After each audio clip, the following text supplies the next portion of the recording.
할렐루야. 인생에서 광야를 만났을 때, 이런 제목으로 같이 은혜를 나누겠습니다.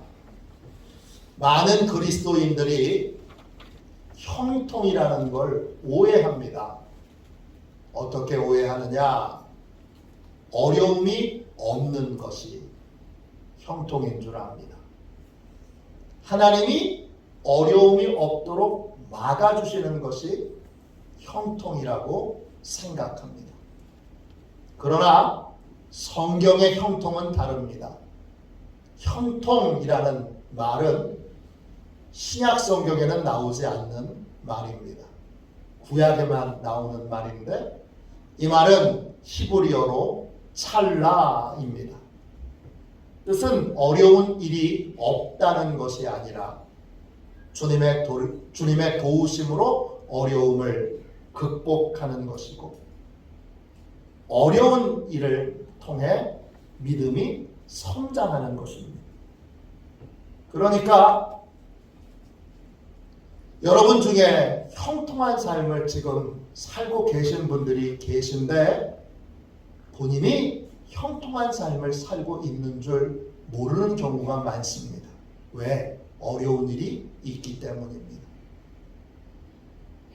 그러니까 여러분, 순종하면 어려운 일이 없을 거다. 순종했는데도 왜 어려운 일이 생기느냐? 이렇게 반문하거나 순종하는 삶을 살았으니까 앞으로는 다시는 어려운 일이 조금도 없겠지? 이렇게 생각하는 것, 하나님의 뜻이 아닙니다. 내 헛된 기대에 불과한 것입니다.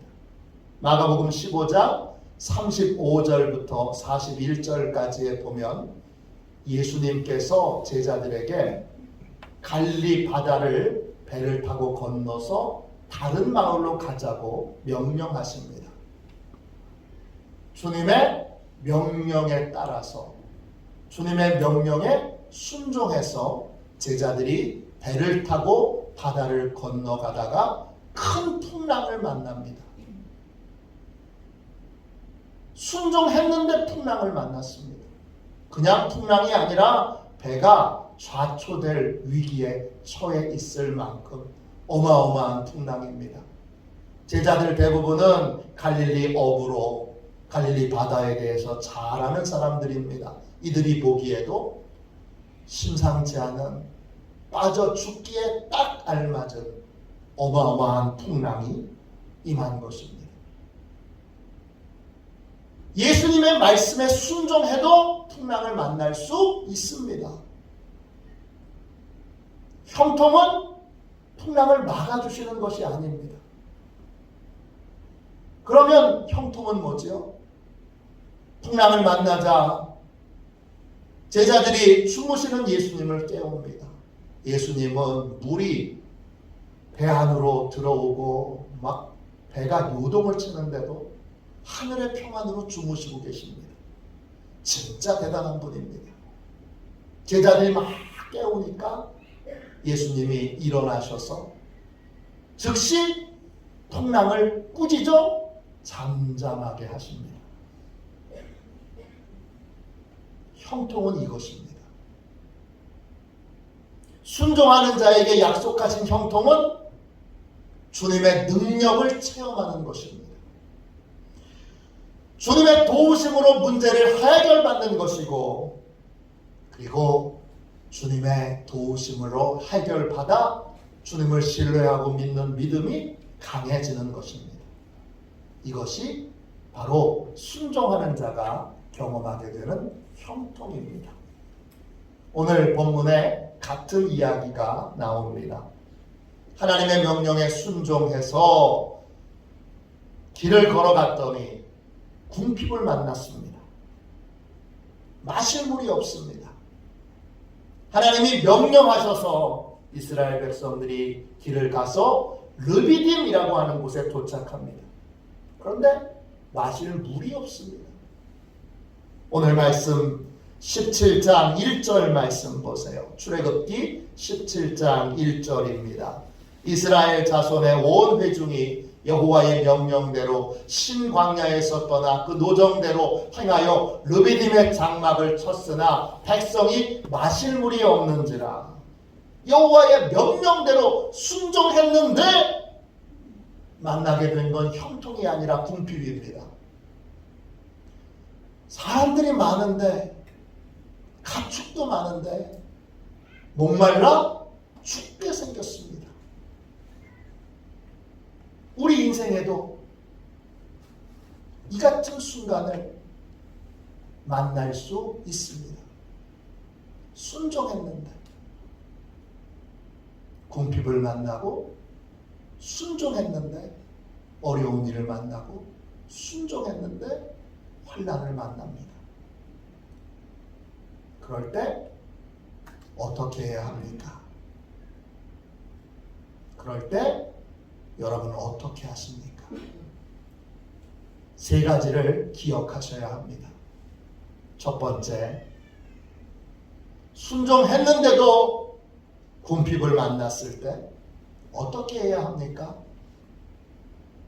첫 번째, 내가 지금 겪고 있는 일이 결과가 아니라 과정이라는 걸 기억해야 합니다. 지금 목이 말라 죽을 것 같지만 이스라엘 백성들은 단 한 명도 죽지 않았습니다. 가축 한 마리도 죽지 않았습니다. 왜 죽지 않았죠? 주님의 능력으로 목마름이 해결되었기 때문입니다. 지금 물이 없지만 곧 주님께서 물을 풍성하게 넉넉하게 주실 겁니다. 지금 물이 없어 목마른 것은 결과가 아닙니다. 순종의 결과가 아니라 순종하여 형통으로 나아가는 과정에 있는 것입니다. 우리는 사리분별을 잘 못하는 사람을 철부지라고 부릅니다. 이 말은 한자 절부지에서 나왔습니다. 절부지는 때를, 계절을 잘 모른다 이런 뜻입니다. 농사를 지을 때는 철을 알아야 합니다. 심을 때를 알아야 되고 거둘 때를 알아야 합니다. 심을 때를 모르고 심지 않으면 거두지 못합니다. 심어야 할 때 심어야 거둘 수 있습니다. 심어야 할 때 거두려고 하고 거둬야 할 때 심으려고 하면 그 사람이 철부지입니다. 영적인 세계도 마찬가지입니다. 우리는 철부지가 되어서는 안 됩니다. 지금이 결과를 얻을 때인지 아니면 결과를 얻기 위하여 과정을 밟아야 될 때인지를 분별할 줄 알아야 합니다. 과정을 결과로 착각하게 되는 것이 여러분이 신앙에서 만나게 되는 가장 대표적인 혼돈과 또 갈등입니다. 목사님 순종했는데 왜 이래요? 왜 이렇죠? 지금 형통을 향해서 과정을 밟고 있는 겁니다. 아직 결과가 나온 것이 아닙니다. 과정을 결과로 착각하게 되면 이스라엘 백성들처럼 신앙적인 큰 혼란을 겪게 됩니다. 많은 분들이 교회에서 상처가 아니라 하나님에게서 상처를 받았어요. 신앙생활에서 상처를 받았어요. 그렇게 고백하는 부분은 바로 이 부분입니다. 출애굽기 17장 2절 3절 보세요. 과정을 결과로 착각할 때 이런 혼란을, 이러한 갈등을 겪게 됩니다. 2절입니다. 백성이 모세와 다투어 이르되 우리에게 물을 주어 마시게 하라. 모세가 그들에게 이르되 너희가 어찌하여 나와 다투느냐? 너희가 어찌하여 여호와를 시험하느냐? 거기서 백성이 목이 말라 물을 찾음에 그들이 모세에게 대하여 원망하여 이르되 당신이 어찌하여 우리를 애굽에서 인도해 내어서 우리와 우리 자녀와 우리 가축이 목말라 죽게 하느냐.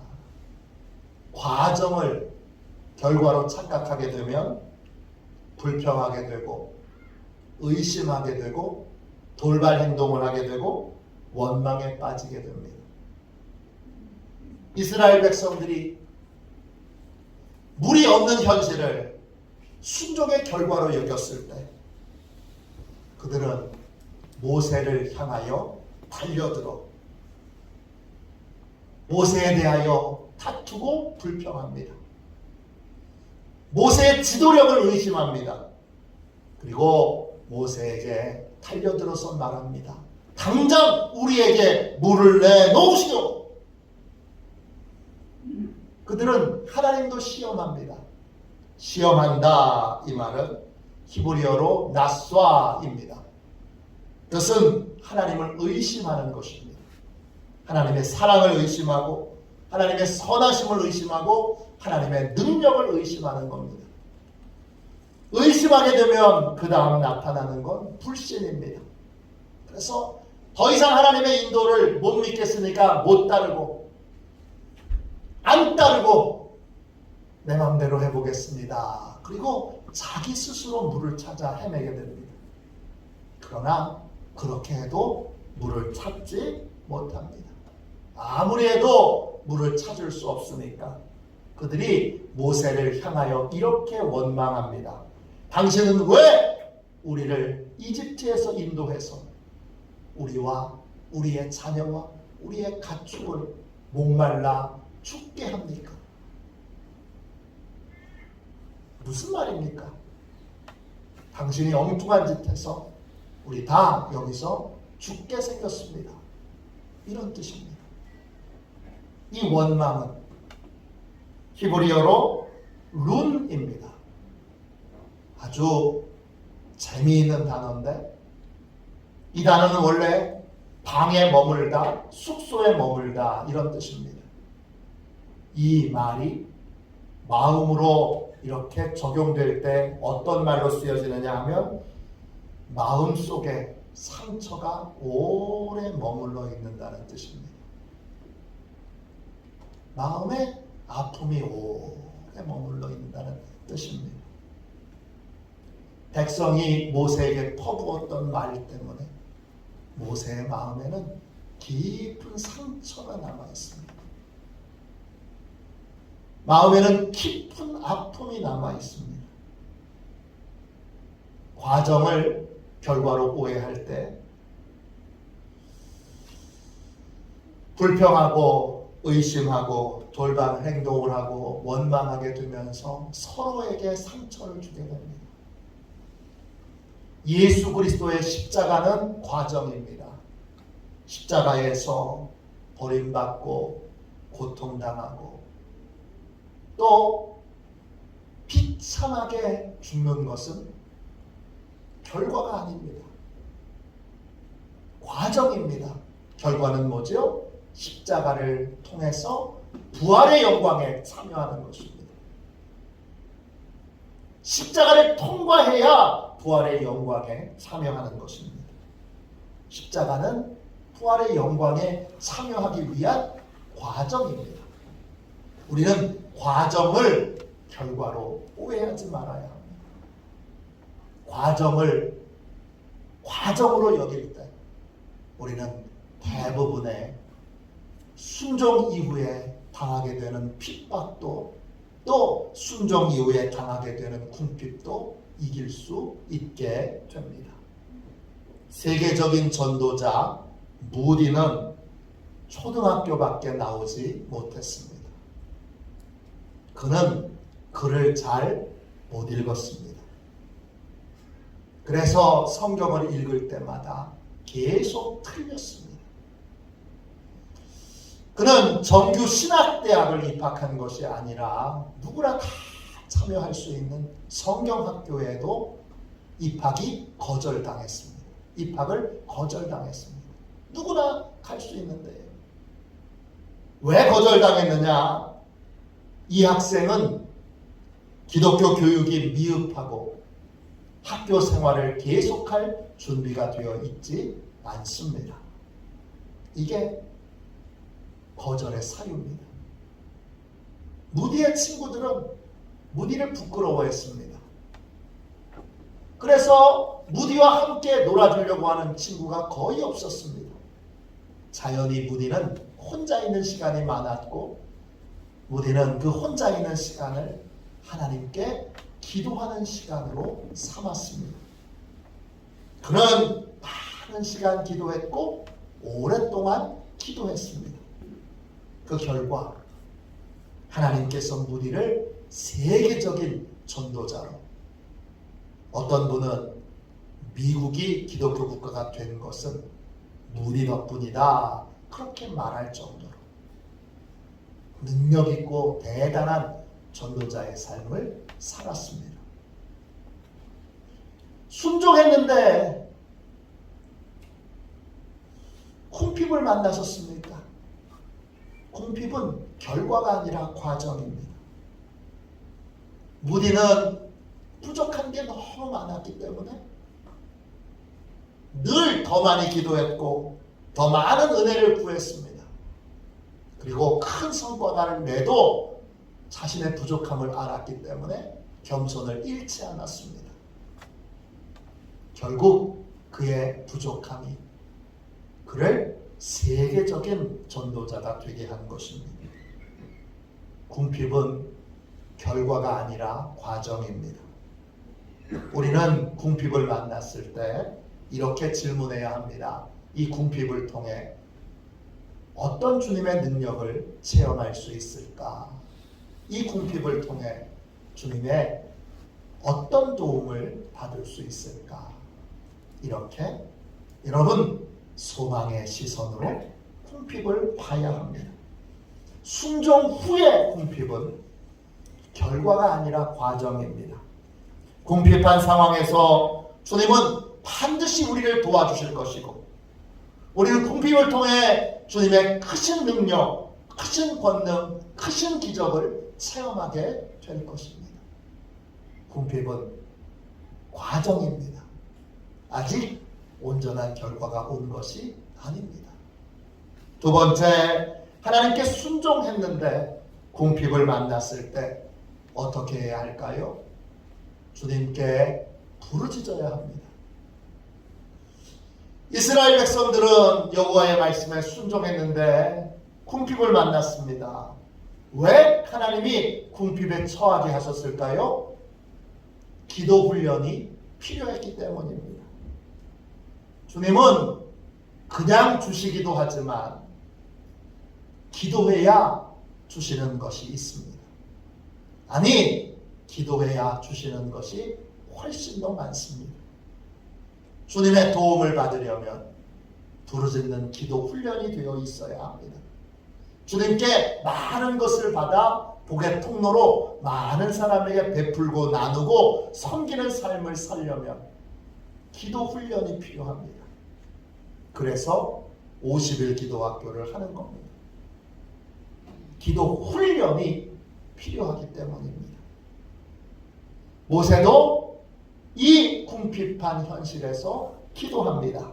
17장 4절 보십시오. 출애굽기 17장 4절입니다. 모세가 여호와께 부르짖어 이르되 내가 이 백성에게 어떻게 하리이까? 그들이 조금 있으면 내게 돌을 던지겠나이다. 하나님께서 순종한 자에게 궁핍을 주시는 이유는 부르짖는 기도 훈련을 하기 위해서입니다. 모세는 백성들에게 원망을 받는 상황에서도 백성들을 원망하지 않고 하나님께로 가서 기도합니다. 부르짖어 기도합니다. 모세는 백성들에게 마음에 깊은 상처로 남을 말을 듣고도 분노하거나 화내지 않고 하나님께로 가서 부르짖어 기도합니다. 그는 백성들에게 지도자였지만 불신을 받는 상황이었습니다. 불신을 받는 상황에서도 하나님께 나아가 부르짖습니다. 왜 부르짖습니까? 지금이야말로 주님의 도움이 절실하게 필요하기 때문입니다. 부르짖어 기도하면 주님이 어떻게 하시죠? 주님이 도와주십니다. 궁핍이 주님이 도와주실 사인이라면 어떻게 도움을 받을 수 있습니까? 부르짖어야 도움을 받을 수 있습니다. 부르짖는 기도가 견고해지고 부르짖는 기도가 강해지면 우리는 궁핍한 상황에서 더 많은, 더 풍성한 주님의 도움을 받을 수 있습니다. 기도의 사람 조지 뮬러는 이런 말을 했습니다. 이 세상에 단 하나의 빈곤이 있을 뿐입니다. 그것은 기도의 빈곤입니다. 조지 뮬러는 5만 번 이상 기도 응답을 받은 분입니다.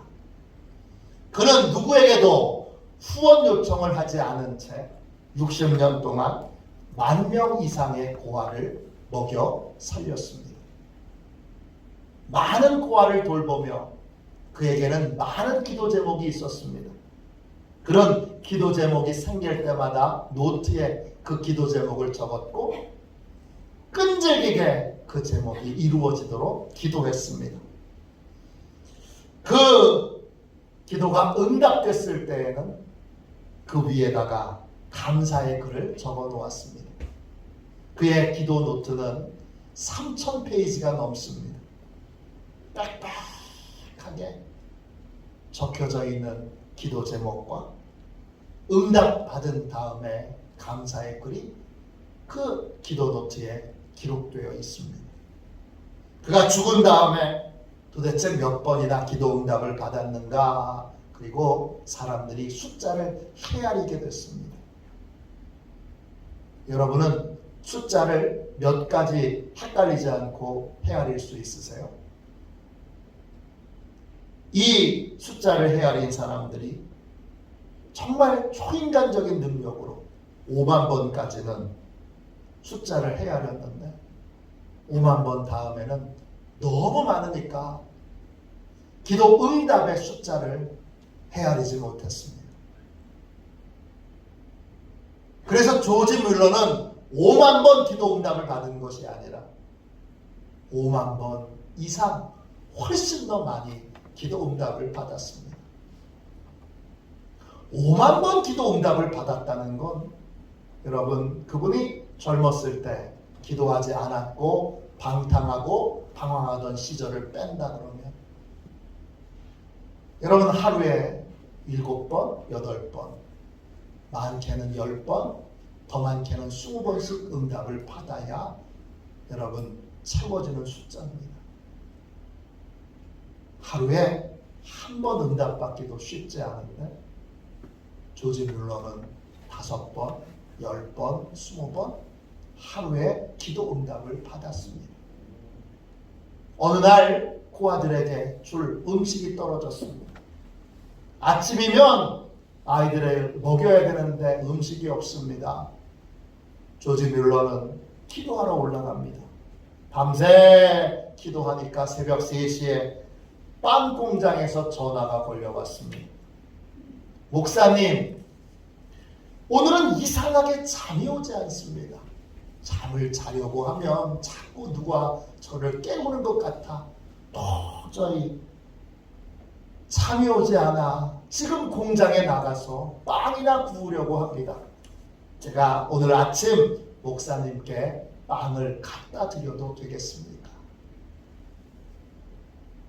다음날 고아들은 따끈따끈한 막 구워진 최고 맛있는 상태의 빵을 아침으로 공급받게 됐습니다. 어느 날 아이들에게 줄 우유가 떨어졌습니다. 역시 조지 뮬러는 다시 하나님께 나아가서 기도합니다. 몇 시간이 지난 다음에 고아원 문을 누군가 두드립니다. 나가보니까 트럭 운전사가 서 있습니다. 이렇게 말합니다. 목사님, 제가 제 트럭이 고아원 앞을 지나가는데 갑자기 트럭이 고장이 나 꼼짝도 못하고 있습니다. 제가 우유를 싣고 가고 있는데 그냥 두면 우유가 상할 것 같으니 아이들에게 우유를 나눠줄 수 있을까요? 그날 그 아들은 신선한 우유를 마음껏 먹을 수 있었습니다. 빌리 그레이엄 목사님도 기도에 대해서 이런 말씀을 하셨습니다. 기도는 아침에 열쇠이고 저녁엔 자물쇠입니다. 기도가 생활 속에 녹아들어야 삶의 문제들이 해결되면서 평화를 누릴 수 있습니다.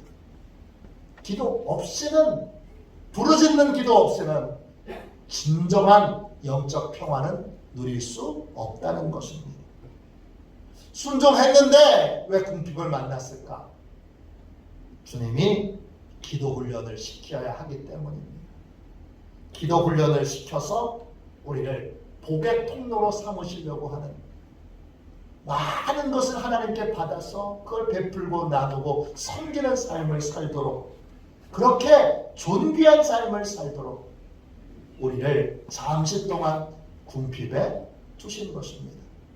저는 우리 화도시온교회 모든 성도들이 다 넉넉하게 베푸는 사람이 되기를 원합니다. 넉넉하게 구제하고 넉넉하게 섬기고 넉넉하게 베푸는 사람이 되기를 원합니다. 그렇게 되는 길은 딱 하나입니다. 부르짖어 기도하는 삶을 살아야 합니다. 기도해서 많이 받아야 많이 나눠줄 수 있습니다. 그러므로 기도 훈련을 주님이 시키시려고 할 때 뒤로 미루지 말고, 순종했는데도 궁핍이 계속 되면 기도 훈련을 시키시는구나 깨닫고 열심으로 부르짖어 기도하는 기도의 삶을 사시기를, 열심히 부르짖어 기도하는 기도 훈련에 여러분 참여하시기를 주님의 이름으로 축원합니다. 세 번째, 순종했는데도 궁핍을 만났을 때 어떻게 해야 합니까? 두려워하지 말고 한 번 더 순종해야 합니다. 모세는 하나님께 간절히 기도한 다음에 하나님이 주신 말씀에 한 번 더 순종합니다. 그는 하나님이 모세를 불신해서 돌로 쳐 죽이려는 그 이스라엘 백성들을 향해서 두려워하지 말고 담대히 나아가라 라는 말씀을 듣고 순종하여 담대히 나아갑니다. 17장 5절 6절을 보십시오. 여호와께서 모세에게 이르시되 백성 앞을 지나서 이스라엘 장로들을 데리고 나일강을 치던 네 지팡이를 손에 잡고 가라. 내가 호렙산에 있는 그 반석 위 거기서 네 앞에 서리니 너는 그 반석을 치라. 그것에서 물이 나오리니 백성이 마시리라. 모세가 이스라엘 장로들의 목전에서 그대로 행하니라. 모세는 하나님의 말씀에 순종하여 돌로 쳐 죽이려고 하는 사람들 피해가지도 도망가지도 않고 당당하게 지팡이를 들고 그들에게 나아갑니다. 그리고 그들 중에 있던 이스라엘 장로들을 데리고 하나님이 말씀하신 호렙산 그 바위 위로 올라갑니다. 그 다음 주님이 말씀하신 대로 그 바위를 지팡이로 내리칩니다. 주님이 물이 솟아나게 될 것이다 이렇게 약속하셨는데 이 약속은 상식적으로 맞지 않습니다. 지팡이를 바위로 치면 어떻게 되죠? 물이 나오나요? 안 쳐보셨군요. 네. 지팡이를 바위로 치면 지팡이가 부러집니다. 해머로 바위를 치면 어떻게 될까요? 해머로 바위를 치면 바위가 갈라질 것 같지만 여러분 손만 징 하고 떨립니다. 그래도 계속 해머로 치면 어떻게 되죠? 해머가 부러집니다. 도끼 자루가 부러지게 됩니다. 아무리 쳐도 바위에서는 물이 나오지 않습니다. 이 하나님의 말씀은 상식에 맞지 않습니다. 그런데 상식에 맞지 않은 이 말씀에 모세는 한 번 더 순종합니다.